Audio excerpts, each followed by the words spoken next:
ETF index mutual funds నేర్చుకుని stock మార్కెట్లో రాణించాలనుకుంటున్నారా? వెంటనే ఈ నెంబర్కి కాల్ చేయండి.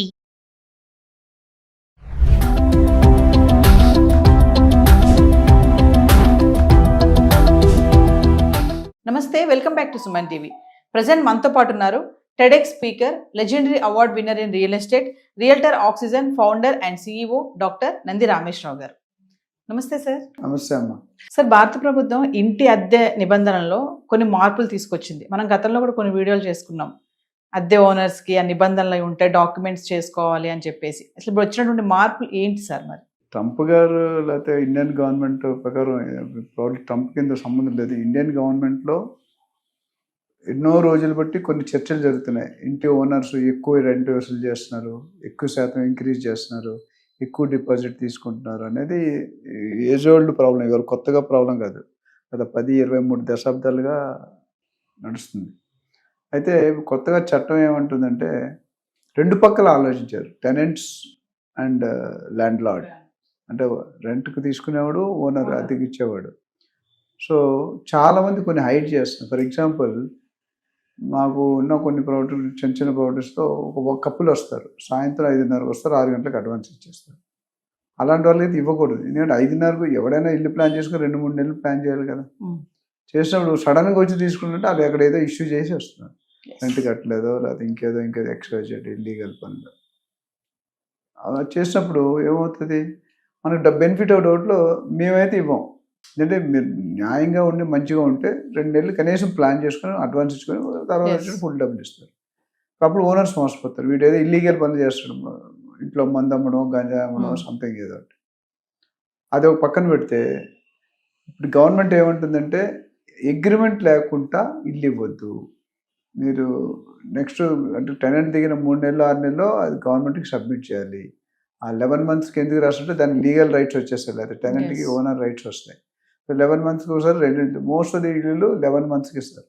అండ్ జనరల్గా అయితే 2 నెలలు అడ్వాన్స్ తీసుకోవాలి జనరల్గా. కానీ ఇప్పుడు ఏమైందంటే 2+1 అంటున్నారు, ఒక్కో దగ్గర 3 నెలలు 4 నెలలు అదే 3+1 అంటే గవర్నమెంట్ ఏమైంది 2 నెలలు అంటుంది. సో ఇప్పుడు ఏం చేస్తున్నారు, రన్నింగ్ మంత్ అడ్వాన్స్ 2 నెలలు వాళ్ళ దగ్గర ఉండాలి. కన్ఫ్యూజన్ అది. 1 మంత్ రన్నింగ్ రెంట్ వాళ్ళు, మళ్ళీ ఏదైనా మీరు ఒకటేసారి 1 నెల ఇచ్చి మీరు కట్టకపోతే వెళ్ళిపోతే. సో అదొక డౌట్ ఉంది. సో దానికి ఏమన్నారంటే మీరు డెఫినెట్గా 2 నెలలు మాత్రం తీసుకోవాలి, ఎక్కువ తీసుకోకూడదు, అది కూడా డిక్లేర్ చేయాలి అగ్రిమెంట్లో అంటున్నారు. సో అదొక పాయింట్. అట్లానే ఓనర్స్ ఇప్పుడు జనరల్గా ఎవ్రీ ఇయర్లీ ఇంక్రీజ్ ఉంటుంది.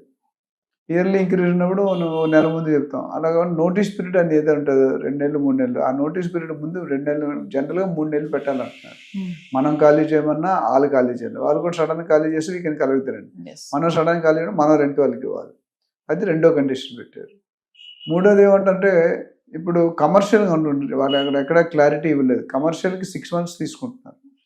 అదే బెంగళూరు అయితే రెసిడెన్షియల్గా 1 ఇయర్ తీసుకుంటాడు. మీరు బెంగళూరు ఇల్లు దొరకండి, ఢిల్లీ ముంబై కంటే 1 ఇయర్ అడ్వాన్స్. 1 year advance.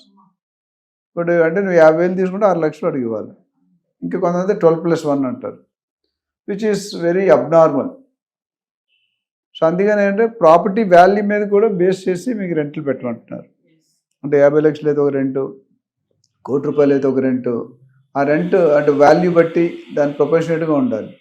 పెంచడం కూడా 5% సీలింగ్ పెట్టారు. 5% అది బిలో, అబోవ్ ఉండకూడదు ఎవ్రీ ఇయర్కి. సపోజ్ 2 ఇయర్స్ అంటే 10% పెట్టుకోవాలి, 3 ఇయర్స్ అంటే 15%. పరిమితులు ఉంటాయా సార్? ఇంత పెంచాలి, ఇంత పెంచాలి ఉంటుంది. అది గవర్నమెంట్ ఇప్పుడు అదే క్లారిఫై చేస్తుంది కదా. 4-5% ఈజ్ ఐడియల్. 5% దాటితే కొద్దిగా అబ్నార్మల్. బట్ ఏదైనా రీజన్ ఫర్నిష్ ఇచ్చానుకోండి, మేము ఇప్పుడు బేర్ షెల్ అనేది ఏమి ఇవ్వడు, మంచాలు, సోఫాలు, టేబుల్ మీరు తెచ్చుకోవాలి. ఫుల్లీ ఫర్నిష్డ్ మేబీ ఇంకో ఇన్వెస్ట్మెంట్ పెట్టాడు, దానికి 1% ఇచ్చాడు. అది చెప్పలేదు ఎక్కడ, బట్ నేను అంటున్నాను.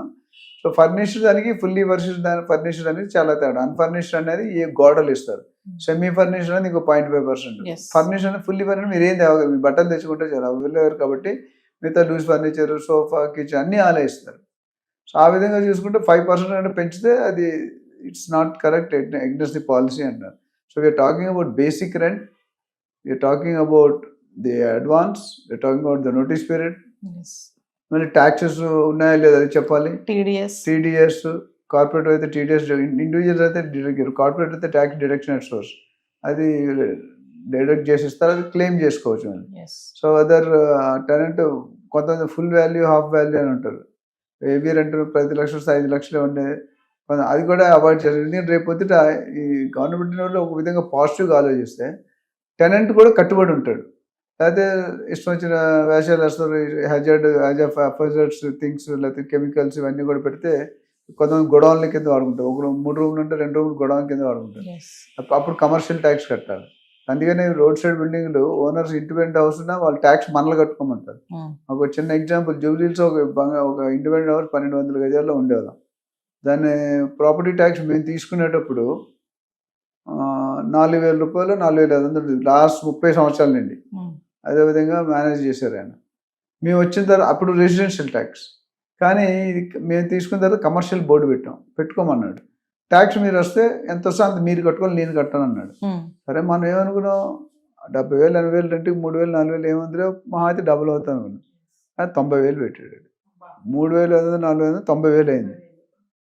అంటే ఎంత, not 10 times, not 30 times, 25 times, which is shocking news. ఇప్పుడు అది కమిట్ అయిపోయాం ఆల్రెడీ. ఎందుకంటే ఎప్పుడో పాత ఆయన ఒక కమిషనర్ ఆఫ్ పోలీస్ ఒక ఆయన ఓనర్ సమ్మో 30 years చెకింగ్ అవ్వకుండానే ఏదో చూసుకున్నారు. అది వల్ల ఒక ఎవ్రీ 5 years 4 years రివైజ్ అవుతారు, కొలుసుకుంటారు మెజర్మెంట్. కొంతమంది ఇవాళ 2 ఫ్లోర్ ఉంటే రేపు నెక్స్ట్ ఇయర్ 3 ఫ్లోర్లు అయిపోతాయి, నెక్స్ట్ వచ్చి 3 ఫ్లోర్లు వేస్తారు. ఇక్కడ అది లక్కీగా ఏంటంటే ఎన్ని సంవత్సరాలు ట్యాక్స్ డిపార్ట్మెంట్ ఎవరు చూడలేదు. ఆ తర్వాత ఇప్పుడు ప్రాపర్టీ ట్యాక్స్ పెరిగితే బట్ మాకు ఇంకా ఆప్షన్ లేక ఉండిపోయాం. మనం 5 years కాంట్రాక్ట్ ఇచ్చాం, లాక్ ఇన్ పీరియడ్ ఇచ్చాం. అంటే 5 years దాకా మీరు ఖాళీ చేయకూడదు, చేయమని కూడా మేము ఖాళీ చేయాలి. సో ఓవరాల్గా చూసుకుంటే ఈ టర్మ్స్ అనేది మోర్ ప్రొఫెషనల్గా సిస్టమైజ్ ఒక ప్రాసెస్. ఎవరైనా 5,000 టెనెంట్ అద్దెకి ఇచ్చినా, 50,000 ఇచ్చినా, 5 లక్షలు ఇచ్చినా ఈ రూల్ ఫాలో అవ్వాలి. ఇందులో మన ఇవాళ నోట్లో గవర్నమెంట్ ఎక్కడ కమర్షియల్స్ గురించి మాట్లాడలేదు. ప్రాబ్లీ ఇది రెసిడెన్షియల్, కమర్షియల్ డెఫినెట్గా ఎక్కువ ఉంటుంది, ఎందుకంటే అక్కడ సైజు కాస్ట్ అన్నీ ఎక్కువ ఉంటాయి కాబట్టి. ఓవరాల్గా చూసుకుంటే it's good condition from both the sides. But చాలా మంది రిజిస్టర్ చేసుకోరు. రిజిస్టర్ చేసుకుంటేనే రెంటల్ డీడ్ ఎప్పుడు వాల్యూ. పేపర్ మీద రాసుకుంటే సో సంథింగ్ గుడ్లో మెల్ అంటారు కదా, something is better than nothing. అంటే రెంట్కి వచ్చినప్పుడు ఈ డాక్యుమెంట్ అనేది ఉంటుంది అసలు చాలా మంది చేస్తారు ఈ పని, డాక్యుమెంట్ చేసుకోవడం. అంటే ఇప్పుడు ఒకప్పుడు ఉండేది కాదండి, ఇప్పుడు మేజర్గా 70-80% ఏర్పడి. ఎందుకంటే పేపర్ లేకపోతే నువ్వు ఎక్కడ బ్లాక్ వైట్ ఉంది అనుకోండి, ₹1,00,000 మీరు 50,000 ఉండి వాడు 50,000కి లెక్క చెప్తాడు, ఇంకో 50,000 లెక్క చేయడు, ఎక్కడ రిసిప్ట్ లేదు కదా. సో రెంట్ ఇచ్చేవాడు రిసిప్ట్ తీసుకుంటారు. Receipt is base how much అయిపోయింది. లేకపోతే కోర్టుకి వెళ్ళినా, కేసుకి వెళ్ళినా, మనం పోలీస్ స్టేషన్ ప్రూఫ్ ఉండాలి. ప్రూఫ్ లేకపోతే ఎట్లా, నేను ₹1,00,000 ఇవ్వకుండా అని ఇప్పుడు చాలా మంది వైట్ చేసుకుంటారు. మంచిది యాక్చువల్లీ, ట్యాక్స్లు కడితే దర్ లాట్ ఆఫ్ బెనిఫిట్స్. మార్కెట్లో ఇమేజ్ పెరుగుతుంది. కొంతమంది ఇప్పుడు చూసుకుంటే పవర్ బిల్ 8-9 లక్షలు ఉంటుంది నెలకి బిల్లు. అదే పెద్ద మనం రిలయన్స్ గ్రూప్ చూసుకుంటే ₹1,00,000 దాకా ఉంటుంది ఒక నెల పవర్ బిల్లు. ఆ ₹1,00,000 మన కొంతమంది లైఫ్ టైం చూడలేరు ₹1,00,000 ఒకేసారి. It all depends. So government is also, వాళ్ళు రెవెన్యూ కావాలి కాబట్టి వాళ్ళకి వచ్చిన ఇన్కమ్ మీద మనం ట్యాక్స్ కూడా కట్టాలి కాబట్టి they are insisting us to keep up and writing. Thank you sir.